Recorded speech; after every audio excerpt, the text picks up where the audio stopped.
social. A partir de este momento, los invitamos a formar parte de esta mesa donde se componen y descomponen los problemas del país.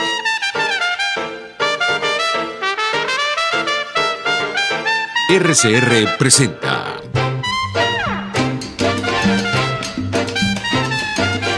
Buen Provecho.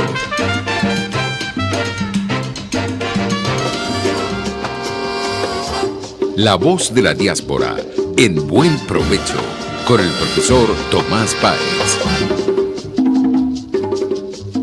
Buenas tardes, querida audiencia global. Llegamos a ustedes a través de la emisora pionera de la radiodifusión venezolana, Radio Caracas Radio 750.com. Y en el programa pionero también de la diáspora venezolana en la radio, desde hace, vamos a ya entrar en nuestro quinto año.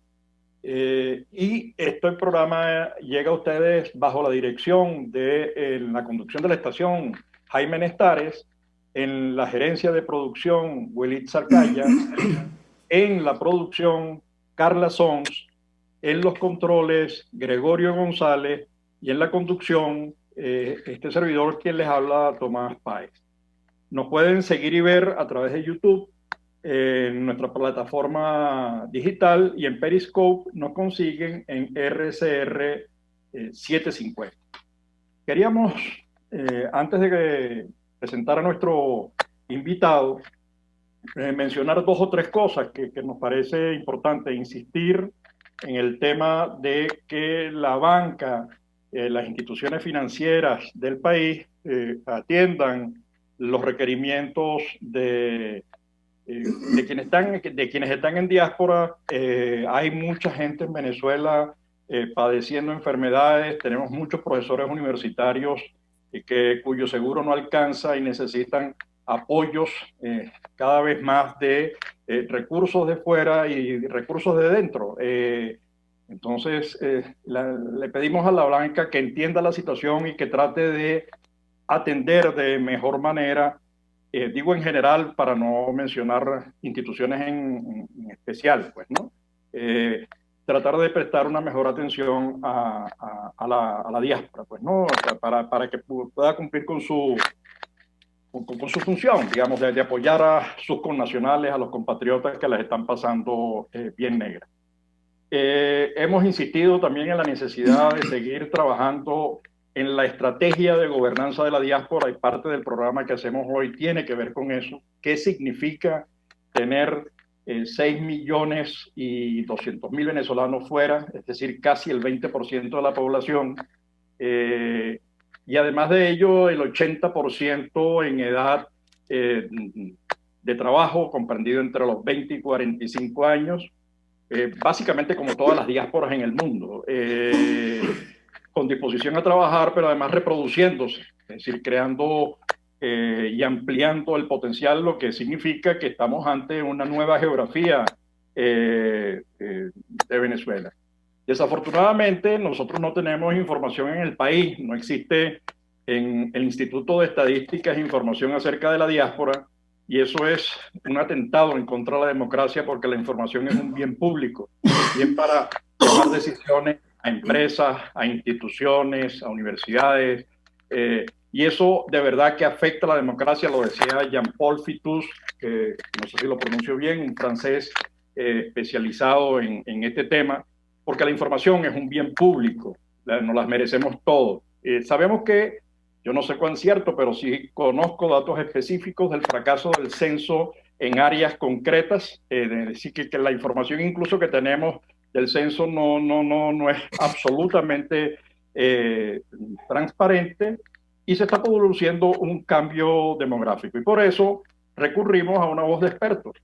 Recurrimos a profesor universitario, sociólogo, profesor titular de la Universidad Central de Venezuela, sociólogo, demógrafo, doctor en ciencias sociales, y además de eso, miembro y representante profesoral ante el Consejo Universitario de la Universidad Central de Venezuela.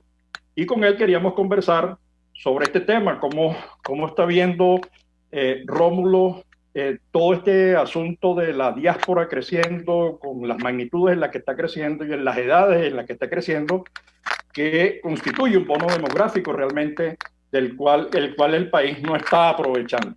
Así que gracias, Rómulo, por aceptar nuestra invitación y para compartir nuestras preocupaciones, nuestras dudas, nuestras interrogantes sobre este tema. Buenos días, Tomás. ¿Cómo estás? ¿Me estás escuchando? Perfectamente, Rómulo. Bueno, yo quisiera empezar primero agradeciéndote la invitación porque este es un tema importantísimo que venimos planteándolo desde la Comisión Científica de la Asociación Venezolana de Estudios de Población, ABEPO. Lo hemos venido planteando desde hace por lo menos 9 años que hemos iniciado este trabajo especialmente sobre el proceso de envejecimiento demográfico que ocurre en Venezuela. Bueno, dicho esto, en primer lugar debo señalar que el bono demográfico se perdió en Venezuela. Digamos que el bono, vamos primero a definir qué es el bono demográfico para la audiencia. Una situación de bono demográfico es una condición ventajosa, es una ventaja para cualquier país. ¿Por qué? Porque el bono demográfico significa que el tamaño de la población en edades económicamente productivas está aumentando. Aumenta el tamaño de la población en edades económicamente activas, productivas. De manera tal que eso es una ventaja para cualquier país, pero el asunto está en aprovecharlo oportuna y adecuadamente. Y aquí Venezuela entró en una situación de bono demográfico a comienzos de este siglo, año 2002, y se estimó, el Centro Latinoamericano de Demografía de la CEPAL estimó que esa ventaja se podría prolongar hasta la 2046, 2048. Nosotros veíamos con preocupación que hasta el año 2013 habían pasado ya cerca de 11 años con esa ventaja y no la estábamos aprovechando, y veíamos una población en edades de 15 a 29 años de edad trabajando que si pintando brocales en autopistas o en jardines, en las vías públicas, haciendo bachaquerismo. Entonces decíamos, bueno, pero eso no son actividades productoras de riqueza social. Bueno, lo veíamos con preocupación, pero ahora nos alarma porque la situación de emigración o de diáspora en la población venezolana está dándose precisamente en aquel sector de la población con edades económicamente productivas. Por ejemplo, el Instituto de Investigaciones Económicas y Sociales de la Universidad Católica señala que el 80% de los emigrantes venezolanos en este periodo que comenzó prácticamente en el año 2014 y se ha extendido hasta ahora, el 80%, es decir, de cada 100 venezolanos emigrantes, 80 tienen edades entre 15 y 49 años, es decir, plena capacidad productiva, juventud. Pero Rómulo, si tú revisas el último informe de la Organización Mundial de Migraciones, es una característica global de los procesos migratorios en general, entre más o menos en ese rango, 80% de quienes migran, por lo general, son jóvenes dispuestos a emprender, a crear posibilidades, a desarrollarse, incluso a financiar a los familiares que dejan atrás, ¿no? Sí, es una característica que ocurre incluso en países que actualmente se dice que están en una situación de conflicto internacional. Es uno de los problemas que tiene Rusia, China y los Estados Unidos. Aparte de eso, el descenso de la tasa global de fecundidad, es decir, el número promedio de hijos por mujer en edad fértil también viene bajando a nivel internacional. Por ejemplo, en Venezuela, en el quinquenio 1960-1965, las mujeres en edad fértil tenían en promedio 7 hijos, aproximadamente 7 hijos. Ya para el quinquenio 2020-2025, el número promedio de hijos por mujer es de 2. Es decir, ya está en el límite de la frontera. La frontera es 2,1, porque eso es un promedio. 2,1 hijos. Por debajo de 2,1 hijos, el país no garantiza el relevo generacional. Entonces, es un problema mundial, pero es un problema, digamos, que afecta a Venezuela muy directamente, porque, digamos, no es, creo yo que no es lo mismo una situación de esa naturaleza en un país que ha alcanzado niveles de industrialización importantes, grados de resolución de problemas en el sector salud bastante importantes. No debe ser lo mismo que en un país en el cual esas variables de atención en salud, ingreso económico de la población, estabilidad económica, desarrollo industrial nos presentan los mejores indicadores. Entonces estamos siendo afectados doblemente por una situación de lo que tradicionalmente se considera subdesarrollo y una situación ahora de emigración en una población donde eso no era costumbre, eso no era un asunto importante en Venezuela. Entonces tenemos una situación en la cual desciende la fecundidad, aumenta la emigración en la población económicamente activa, especialmente en las edades de 15 a 30 años, 18 a 30 años, la cual ya venía siendo afectada por una alta tasa de años de vida potenciales perdidos. Es decir, estaba ocurriendo una mortalidad prematura en población en edades económicamente activas de 15 a 30 años. Años de vida potenciales perdidos son los años que se dejan de vivir respecto a la expectativa de vida. Si la expectativa de vida es 75 años y una persona muere a los 40 años, esa persona perdió 35 años de vida potencial. Entonces, hay una serie de fenómenos que venían dándose en la realidad demográfica venezolana que se han visto incrementados en sus aspectos no favorables. Y la diáspora es uno de esos aspectos no favorables, aunque aclaro que yo estoy en acuerdo con ciertas precisiones que tú has hecho, pero mira, eso yo creo que amerita una discusión más extensa que la que podamos dar en este programa. Ok, pero sin temor a la discusión, porque yo creo que de eso se trata, y de eso se trata la democracia, y de eso se trata de recuperar los espacios que se han venido perdiendo en Venezuela. Varias cosas llaman mi atención. La primera es, yo no quisiera imaginarme en el contexto actual, donde no tenemos, donde el general, ¿cómo que era? El que creó el cartel de la leña, que es leña para los dos lados, leña para caerle a leña a la gente y leña para cortar los árboles que van a destruir los bosques en Venezuela para sustituir el gas y el petróleo, es decir, seguir con las ineficiencias, pues no, una sumatoria de ineficiencias. Yo no me imagino a 6 millones de venezolanos que hoy están fuera dentro de Venezuela en esas condiciones. Digamos, eso sería menos leña per cápita, eso sería menos gas per cápita, eso sería menos agua per cápita, eso sería menos comida per cápita, menos medicina per cápita, digamos, las pastillas habría que partirlas en 3, etcétera. Pero además no me imagino, tú que eres profesor universitario y que estás viviendo el drama del salario universitario, yo no me imagino en la universidad con 6,000 profesores más, ¿no?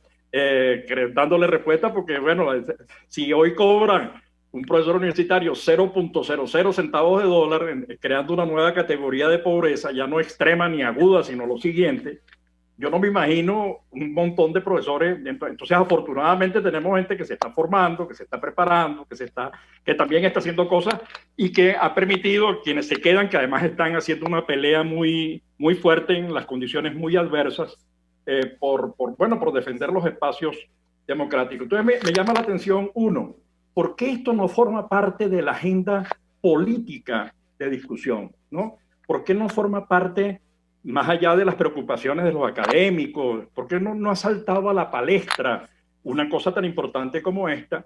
pero además cómo no ha saltado a la palestra el aprovechamiento de esa capacidad que está afuera. Pero no me lo vas a responder ahorita, sino que me lo vas a responder al regreso en la próxima sección, próximo segmento. Usted escucha Buen Provecho por RCR.tv, la radio que se ve. Sintonícenos a través de Periscope, @RCR750, la radio que se ve. El que sabe de sabor sabe de saber que Del Corso es la clásica pastelería italiana de Caracas. Qué ricos sus dulces típicos tradicionales, como los auténticos cannoli, la sfogliatella o la cola de langosta, no tienen comparación. La pasta seca de almendras y chocolate o su gran variedad de tortas, cumpleaños, bodas, bautizos o comuniones, reuniones familiares o eventos corporativos. Teléfono 0212-941-1971. Pastelería Del Corso, la pastelería italiana por tradición y excelencia. Antes de empezar el día, entérese de lo que acontece en el país junto a Pedro García Otero en Titulares de la Mañana. De lunes a viernes a las 6:30 de la mañana. Acompáñelo y empiece su día bien informado. Titulares de la Mañana con Pedro García Otero, solo por RCR 750 AM, porque lo bueno une. RCR 750 AM, porque lo bueno une. Los grandes temas se debaten en la mesa. Buen Provecho por RCR.tv, la radio que se ve. Y síganos en Twitter, @RCR750. Bueno, ya de regreso con el profesor Rómulo Horta, sociólogo, demógrafo, profesor titular de la Universidad Central de Venezuela. En esta área ha insistido, miembro de la Academia de Población, y además es doctor en ciencias sociales. Él ha estado preocupado por y ocupado, haciendo alertas, pero además levantando información en relación a este cambio demográfico que se está produciendo en Venezuela. Hay una transición demográfica y en el mundo, además de esas transiciones, están las ecológicas y las informáticas, ¿no? Las digitales. Habíamos dejado en el aire unas preguntas, Rómulo, así que por favor, el micrófono es tuyo. Bueno, fíjate, ahorita acabas de introducir el término transición demográfica y lo vinculo con una pregunta anterior que me decías, o un señalamiento anterior en el cual me decías que, bueno, esta situación está ocurriendo en todas partes del mundo. Bueno, la transición demográfica es un concepto universal. Sin embargo, las causas por las cuales se produce la transición demográfica y epidemiológica, demográfica en términos de descenso de altas tasas de natalidad y mortalidad a bajas tasas de natalidad y mortalidad y aumento de la expectativa de vida. Esa es la transición demográfica. Sin embargo, ¿por qué se da la transición demográfica en Venezuela igual que en Europa? Las cifras son igualitas, la tendencia es la misma en términos generales, pero las causas son muy distintas. La transición demográfica y epidemiológica en Europa se dio como consecuencia de un proceso de la revolución industrial burguesa y las revoluciones políticas burguesas desde el siglo XVII, XVIII, XIX, perdón. Aquí no ha ocurrido ninguna transformación por causa de una revolución burguesa, por causa de una revolución industrial. Eso lo llamó el maestro Miguel Bolívar un spillover, es decir, gracias a que en Venezuela fue necesario para las industrias petroleras y del hierro mejorar la situación del ambiente ante las endemias de paludismo, etc. Bueno, aquí tuvimos la suerte de tener petróleo y nos hicieron el trabajo de sanearnos el ambiente y lograr mejores condiciones de educación, mejores condiciones de vida de la población, y entonces bajar la mortalidad, bajar las tasas de natalidad y aumentar la expectativa de vida.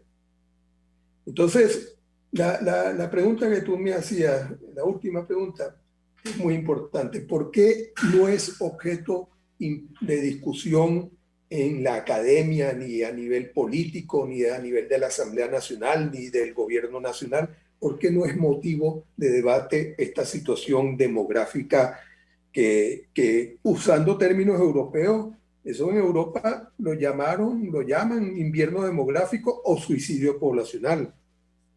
Bueno, yo no quiero hablar de eso en términos de aquí, que aquí la población está en esa situación, pero aquí podría haber un colapso demográfico hacia finales de este siglo, hacia la década del 2060-2070. Y eso hay que tener cuidado. Ahora, ¿por qué no es objeto de discusión? Yo creo que por ignorancia, yo creo que no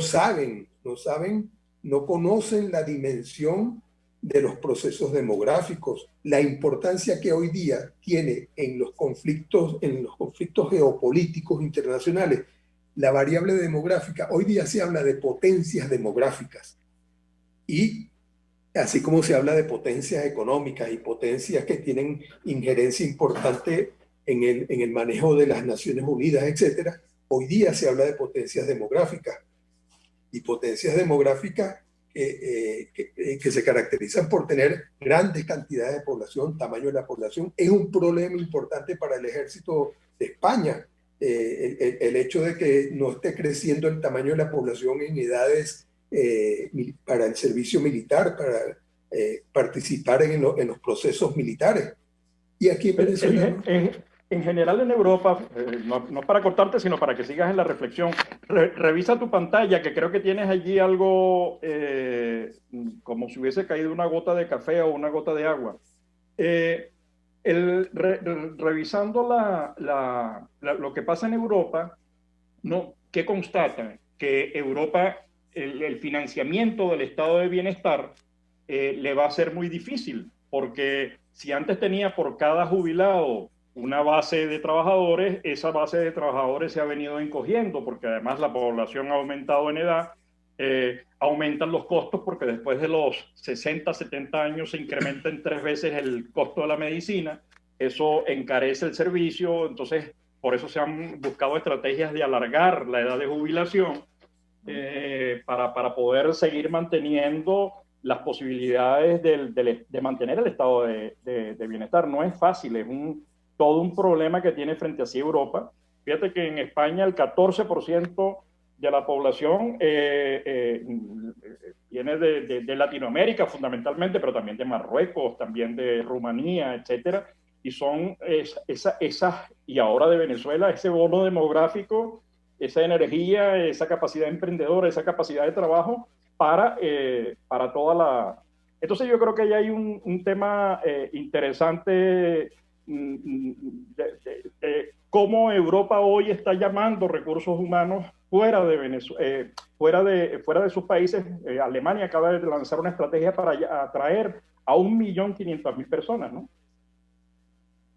Sí, fíjate, el problema del envejecimiento no es el hecho de que la población envejezca. El problema del envejecimiento es cuando no hay políticas del Estado para atender las situaciones, los efectos que tiene el envejecimiento demográfico. En Venezuela esos indicadores los hemos estudiado con la doctora Diana Jelenkovich y el doctor Rubén López, que son médicos que participan en los estudios demográficos de la Asociación Venezolana de Estudios de Población, y hemos establecido un asunto importante, que hay unos indicadores que están dirigidos que dan cuenta del grado de atención a las personas en edades de 60 o más de 60 años de edad, 60 años, lo que llaman adulto mayor, que es un término que a mí no me gusta porque eso no dice nada. Yo prefiero hablar de población anciana, que por ejemplo es más descriptiva. Entonces, está el indicador de la relación de apoyo potencial. La relación de apoyo potencial no es otra cosa más que el apoyo que la sociedad está en capacidad de brindarle a la población mayor de 60 años de edad. Esos indicadores se vienen deteriorando. Igual el indicador de la relación de apoyo a los padres, que es la relación respecto a los familiares que dentro del hogar tienen de 50 a 64 años y que podrían ayudar a atender a los a las personas que tienen 80 o más de 80 años de edad dentro del grupo familiar. Esos dos indicadores, relación de apoyo potencial, que es el apoyo social, y la relación de apoyo a los padres, que es el apoyo familiar, vienen retrocediendo. Cada vez hay más ancianos que atender y cada vez hay menor cantidad de población integrada en procesos de actividad económica. Es decir, el número relativo de personas dedicadas a la actividad económica está disminuyendo. Entonces, otra cuestión que yo quería decirte, porque es el título del programa, el hecho de la pirámide de población. Nosotros teníamos unas pirámides de población elaboradas a partir de las cifras proyectadas por estructura, por edad de la población en los tres grandes grupos de 0 a 14 años, de 15 a 64 y de 65 o más años de edad. Las proyecciones del CELADE permitían elaborar una pirámide de población, es decir, donde avanzamos de una pirámide con una base ancha, una base muy ancha, significando que hay mucha población menor de 9 años de edad, y arriba, en el vértice, muy poca población en edades envejecidas. Y en el centro, bueno, una cantidad importante de población en edades económicamente activas, de 15 a 64 años de edad.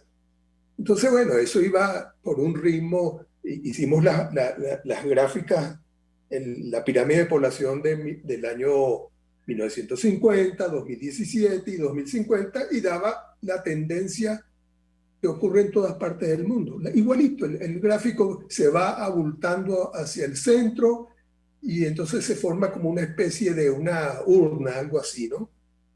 Pero resulta que con esta diáspora, y tú lo dijiste, no tenemos estadísticas. Entonces, ¿qué hicimos nosotros en la Comisión Científica de Estudios de Población de la ABEPO? Bueno, vamos a ver el caso cubano. Es decir, si el régimen político-económico venezolano se asemeja al régimen político y económico cubano, es de esperar que las tendencias demográficas observadas en Cuba podrían indicar hacia dónde va demográficamente Venezuela. Bueno, el gráfico no es una forma de una urna. Te paro ahí para lo siguiente, porque además acabas de señalar un tema muy importante. Hay un estudioso que vive en Nueva York, Portela de apellido, que ha trabajado, creo que él es estadístico, ha trabajado mucho el tema cubano, pensando en los procesos migratorios. Y tú dices, México es el país, el segundo o tercer país en el mundo con mayor cantidad de personas fuera de su país. Estamos hablando de 12 millones de habitantes. Pero eso no representa el 10% u 11% de la población. ¿Sí? Porque el número dice cosas, pero el porcentaje dice otras cosas más, ¿no? En el caso cubano, estamos hablando del 20% de la población fuera. Y en el caso venezolano, los datos que hemos tenido que buscar por fuera, lo que han construido, porque hay que integrar muchas fuentes de datos para poder aproximarse los datos de la OCDE, del Banco Mundial, de Naciones Unidas, de ACNUR, de la información y las estadísticas de cada uno de los países, nos está indicando que nosotros tenemos 6.200.000 personas fuera, siempre repito, en 90 países y 300 ciudades. Y esas personas, eso representa el 20% de la población, asumiendo que teníamos 30 millones de habitantes. Eso significa que le quitaste un trozo enorme a esa pirámide se quedó sin algo, pues, ¿no? Entonces, ¿qué políticas puedes trazar? Porque ese es el programa, tiene que ver con la diáspora. ¿Qué políticas puedes trazar para aprovechar para no desaprovechar de manera completa ese bono demográfico, aprovechar esas capacidades, porque la diáspora es una reserva internacional de Venezuela, ¿no? Las reservas internacionales, que además económicas están en el suelo, hoy las reservas internacionales en términos de capital humano están allí, se pueden utilizar y están dispuestas a participar. Entonces, el tema es cómo me preocupo por el bono demográfico, pero también cómo me preocupo y ocupo de desarrollar una estrategia de gobernanza que me permita aprovechar las capacidades de ese capital humano disperso en el mundo. Bueno, tú lo acabas de decir, ese capital humano que salió de Venezuela, mucho de ese capital tiene formación universitaria y por lo menos hasta el nivel de educación secundaria en un número importante, una cantidad importante, de manera tal que es un capital humano formado. Ahora bien, ¿está dispuesto el gobierno nacional, el actual gobierno nacional de Venezuela, a aprovechar a ese capital humano que está afuera? Yo nunca he pensado en eso, digamos, no en porque con este es imposible, para este no existe, lo ha dicho, lo llama Lavarretrete, en Naciones Unidas dijo que era mentira, el que era vicepresidente, o sigue siendo, no sé cómo es la cosa, ha dicho que eso es mentira, todo lo han negado, y en las estadísticas la mejor forma de negarlo es decir, no existen. Para las estadísticas venezolanas, y para quienes dirigen el Instituto de Estadística, no para el personal, pero para quienes dirigen el Instituto de Estadística, en la diáspora no existe. Imagínate tú que yo soy un personaje que yo reclamo al gobierno que gobierne. Yo no me planteo, mire, váyase, usted no renuncie. No, yo no me planteo nada de eso. Yo me planteo es, señor, gobierne, resuelva los problemas que para eso fue electo. Entonces, indudablemente que este es un asunto que debe ser resuelto por el gobierno. Yo te voy a decir una cosa, en el año 2011 tuvimos un encuentro de demógrafos, un encuentro nacional de demógrafos en la Facultad de Arquitectura del UCB, y estuvo el director del Centro de Estudios Demográficos de la Universidad de La Habana, y él nos contó que los demógrafos del Centro de Estudios Demográficos de la Universidad de La Habana tuvieron que reunirse con el gobierno de los hermanos Castro y decirle, mire señores, hay que cambiar, porque esto se está convirtiendo en un ancianato. Esta población cubana se está convirtiendo en un ancianato por efectos de la diáspora cubana y por efectos también del descenso de la natalidad y del crecimiento del índice de envejecimiento. Y entonces de allí, él nos comentaba, partieron algunas políticas de interés por parte del gobierno cubano, que yo no sé en qué habrán terminado, es una cuestión que tenemos que investigar, pero que hubo interés del gobierno cubano por atender el problema demográfico.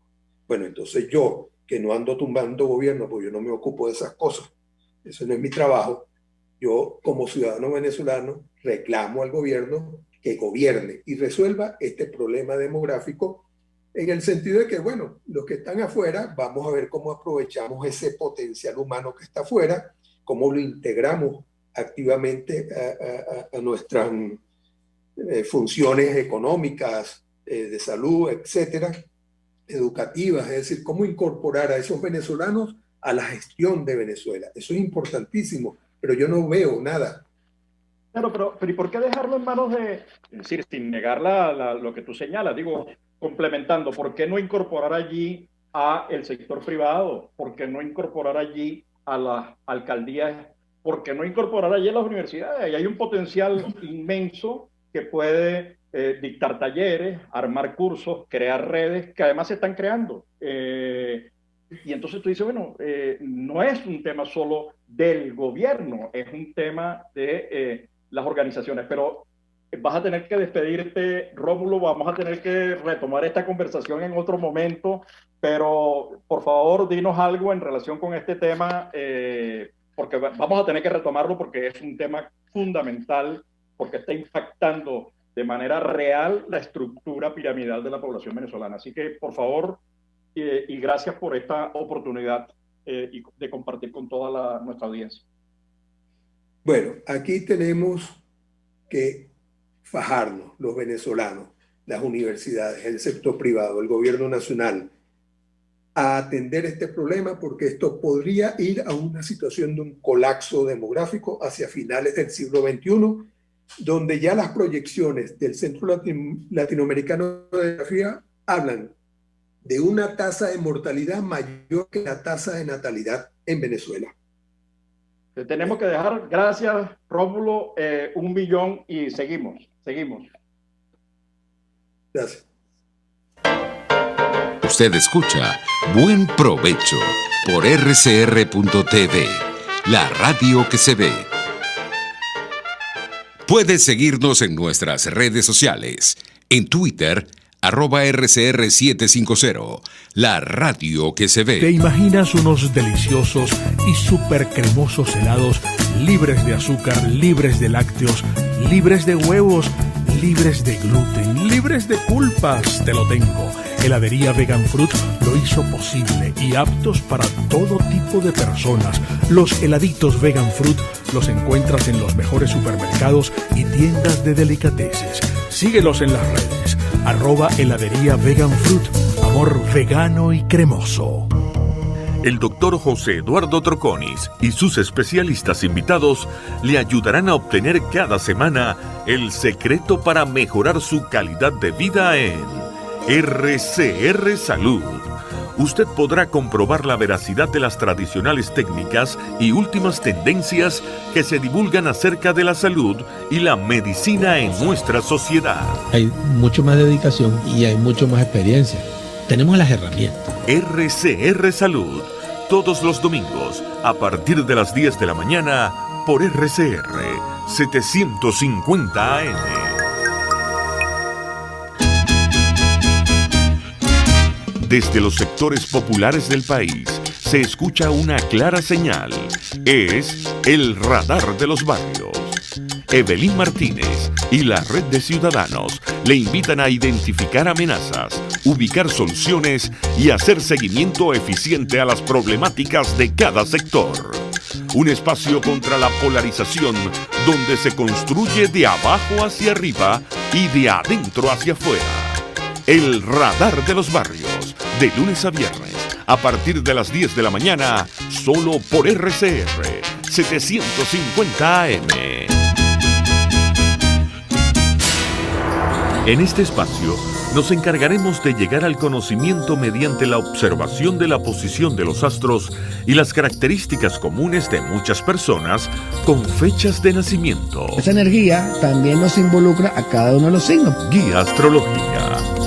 Descubra la relación de los astros con los rasgos de la personalidad, con los sucesos importantes de su vida y con sus características físicas. También van a buscar nuevas formas de crecer, contactarse con el arte, con la belleza. Guía astrológica, todos los sábados, a partir de las 3 de la tarde, por RCR 750 AM.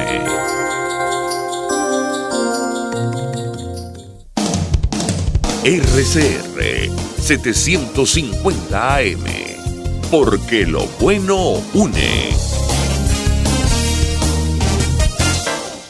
Los grandes temas se debaten en la mesa. Buen provecho por rcr.tv, la radio que se ve. Y síganos en Twitter, @RCR750.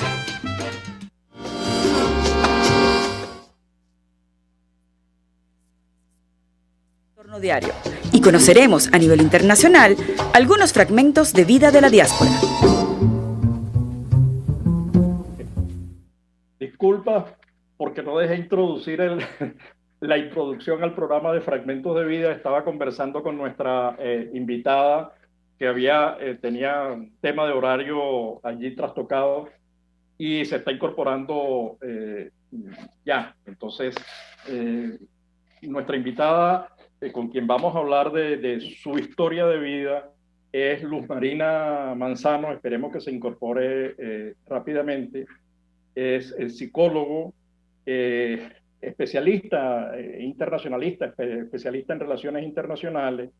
Tiene un diplomado en periodismo y derechos humanos, una persona preocupada por este tema de la migración, por este tema de la diáspora, y actualmente está cursando estudios en México. Ya lleva un rato estudiando en México. Hemos hecho incluso talleres en ciudades mexicanas y con universidades mexicanas preocupadas por el tema de la diáspora venezolana. Ya tenemos más de 100,000 venezolanos viviendo en México, que se dice pronto.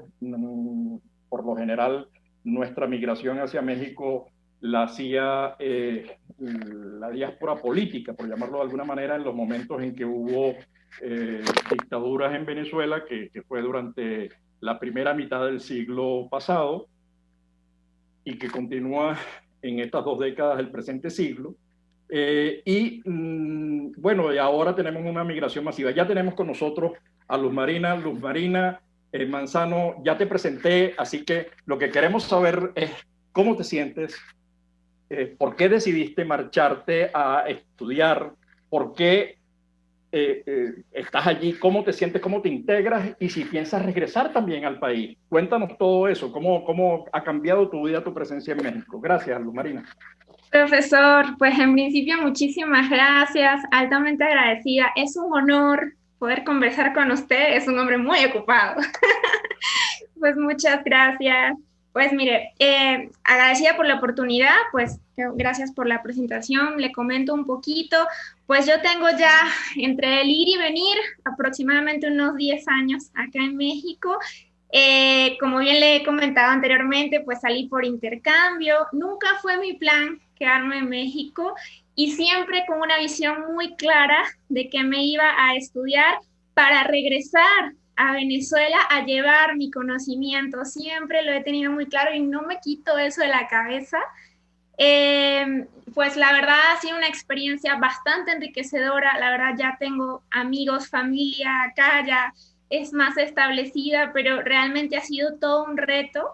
La verdad, ser migrante es toda una experiencia y tuve la oportunidad incluso de apoyar a otros en este proceso de lo que sería ser migrante, pues tuve la oportunidad de regresar en algún momento a Venezuela. Actualmente, pues ya, como le digo, un poco más establecida, ahorita estoy haciendo una especialización, entonces por lo pronto estaría aquí un tiempo más, pero yo tengo en mi cabeza que si Dios me permite la oportunidad, yo deseo regresar algún día a servir a mi país, si Dios me lo permite. Ahora, Luz Marina, pero tú estás sirviendo a tu país. Es decir, yo he visto, de hecho he participado en alguna de tus iniciativas en la que has convocado encuentros para dar a conocer el tema venezolano, el tema de la diáspora venezolana, el tema de la situación en Venezuela. Y si hay un sector y un segmento complicado en Latinoamérica es el mundo académico. El mundo académico, aunque no podemos hablar de un mundo porque hay varios mundos académicos, pero hay un mundo académico reacio incluso a criticar al régimen venezolano, se colocan de perfil, no opinan. Entonces, ese es el solo esfuerzo que tú has hecho con reuniones de trabajo, tal, es un tremendo aporte. Es decir, no, tú estás participando en el proceso de reconstrucción de Venezuela porque estás denunciando la grave situación que padecen los venezolanos. Así es, pues muchas gracias, profesor, por tomarlo en cuenta. Sí, efectivamente. Bueno, lo que pasa es que yo no salí como en plena inocencia, ¿no? De Venezuela. Yo de por sí ya trabajaba con ONGs de derechos humanos cuando estaba allá. Entonces ya tenía acceso, digamos, a información que yo decía, no puede ser que esto esté pasando. Y le estoy hablando de que ya era desde el 2011. Estuve en una ONG, luego en el 2015 estuve apoyando otra ONG y yo mi percepción siempre ha sido, caramba, cada vez la situación en Venezuela es peor. Y es año tras año, o sea, esto no es de, ay, somos negativos, ni estás teniendo una visión totalmente negativa, no, o sea, realmente es grave, es una represión, es doloroso, es carencia, algo en lo cual yo no nací. Yo nací en una Venezuela próspera, tuve acceso a la educación, tuve acceso a lo normal, de una vida normal con necesidades básicas cubiertas, básicamente, ¿no? Eso no es lo que está pasando en estos momentos y sí, efectivamente, como bien me comenta, he tenido la oportunidad de estar organizando algunos foros en universidades, específicamente acá en México, incluso en la UNAM tuve la oportunidad de dar también un foro y sí, es lo que usted comenta, cómo es posible, ¿no? Incluso ya teniendo mayor conocimiento, acceso a libros importantes, cómo es posible que todavía haya gente que cree, y no solamente en la izquierda, sino en este tema del socialismo, del comunismo, y creen de manera aferrada, ¿no? Eso es sorprendente. Sí, profe, le comento, tuve algunos inconvenientes para llevar a cabo algunos foros, porque los mismos profesores como que no quieren ver la realidad a veces, ¿no? De esta situación de decir, a ver, sí, efectivamente la izquierda existe y por supuesto tendrán algunas buenas, una que otra experiencia positiva en América Latina, pero realmente ahorita creer en el socialismo, creer en el comunismo, siglo XXI, con acceso a tanta tecnología y una globalización exacerbada, ¿cómo es posible que todavía haya quien se limite a conocer lo que está pasando en países como Cuba, en países como nuestra Venezuela, en países como Corea del Norte? Explíqueme cómo es posible, es la verdad.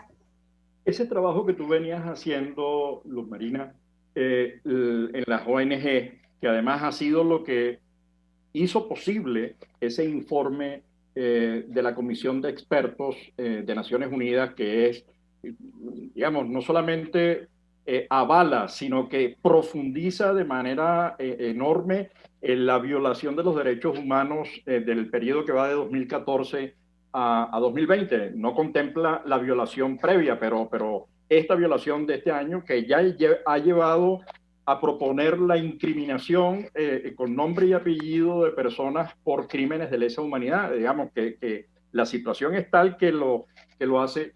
Entonces me hace recordar, escuchándote un discurso de Felipe González, que decía que nadie tiene en este momento, a nadie se le puede justificar decir, yo no sabía que eso estaba ocurriendo en Venezuela. Claro. Porque hay suficiente información. Claro. No es solamente información de los partidos políticos que están opuestos al gobierno, no es solamente información no es información de las personas que sufrieron, es el señalamiento de esos crímenes de lesa humanidad que no prescriben, esa gente que está torturando a nuestros presos. Tenemos ahora a un periodista preso que es inaceptable, Roland Carreño. Por mencionar uno, pero es que tenemos a los policías. He rezado por él, de verdad es doloroso, una persona tan maravillosa. Mire, hasta donde tengo entendido es mariano, o sea, de verdad no tiene sentido que le hayan imputado cosas tan criminales, siendo una persona tan dedicada al bien común y a la ciudadanía. Eso es insólito, de verdad. Pero cuéntame entonces, ¿cómo te sientes? Sí, mire, ¿cómo me siento? Como venezolana, sí. Le digo yo, para mí ha sido un proceso personal porque tuve la oportunidad, como le digo, de salir en el 2010 con una visión meramente de, bueno, voy a estudiar, sí, ya he trabajado en algunas cosas, pero voy a estudiar. Cuando estaba todavía por terminar la carrera, pero por situaciones personales regreso en el 2015, porque en el 2015 fue donde yo vi la realidad de mi país. Y de verdad no podía creer, no solamente esto de que ya ya estaban tomando por personajes políticos a meterlos en la cárcel, sino solamente el simple hecho de que había problemas del efectivo, que no había acceso a la comida en los supermercados. Yo lo viví y nadie me lo contó, las colas inmensas, o sea, para ir al banco era insufrible. O sea, yo lo viví, estuve aproximadamente un año, entre el 2015 y el 2016, y después estuve un ratito más en el 2017, y yo decía, no puede ser, de verdad. Como venezolana, allí fue donde entendí, creo que allí ese fue como mi mayor proceso de entender que algo tenía que hacer. Yo decía, no me puedo quedar con esto, verlo, y pareciera que afuera no lo entendieran o no lo supieran, ¿no?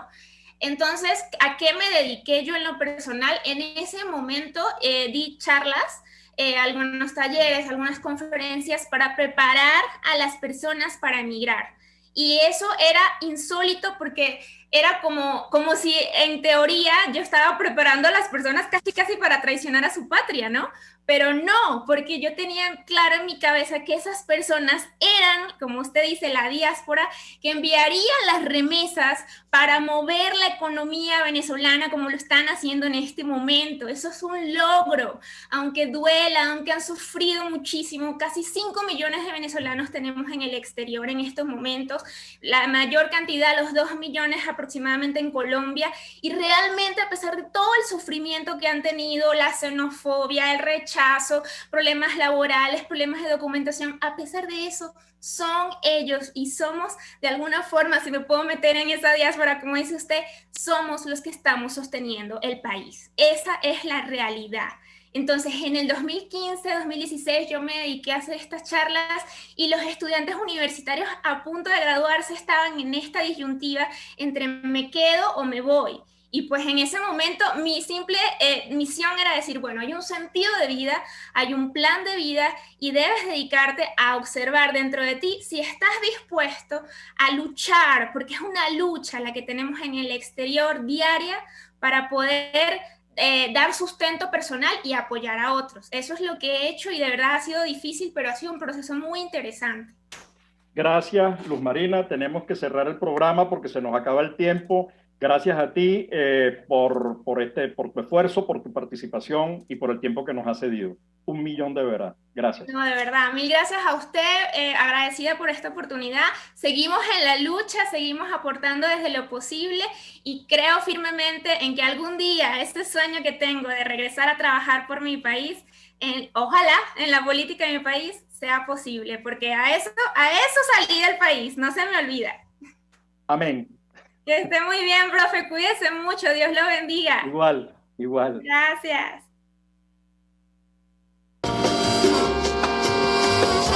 La voz de la diáspora, en Buen Provecho, con el profesor Tomás Páez.